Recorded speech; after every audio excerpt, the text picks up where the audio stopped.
Hi, అందరికీ నమస్కారం. ఇది చూస్తుంటే పులుసు కూరో రసమో అనిపిస్తుంది కదా. దీనికి ఒక స్టోరీ ఉంది. అది నేను మీకు చెప్పాల్సిందే, మీరు వినాల్సిందే. ఎప్పుడు ఈ పచ్చి బఠానీ వలిచిన తర్వాత పొట్టు పడేసి పచ్చి బఠానీ మాత్రమే వాడుకునే వాళ్ళం. ఎప్పుడో ఏదో వీడియోలో చూశాను ఆ పొట్టు కూడా వాడుకోవచ్చు కర్రీలోకి అని.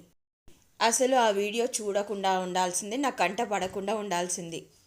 ఎలాగైతే మనం చిక్కుడుకాయలని పొట్టుతో పాటు వండుకుంటామో అలాగే అనుకొని దీన్ని మేము టమాటా కాంబినేషన్లో వండాము.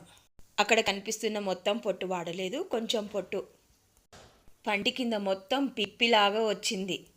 నార తీసి వాడినా సరే ఇంకా మిగిలిన కర్రీని అలా తినలేమని అర్థం చేసుకొని గుజ్జులాగా చేసేసి ఆ జ్యూస్ని పిండేసి అలా వాడుకున్నాం.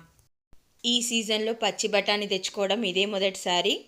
మీరు వీడియోలో చూశారు కదా, పాప స్కూల్ నుండి రాగానే నాన్న పచ్చి బఠానీ తెచ్చాడా అనుకుంటూ మా పాప మెల్లమెల్లగా కొన్ని కొన్ని తినేసింది. ఓ రోజు మటర్ పన్నీర్ పులావ్ చేసుకున్నాం.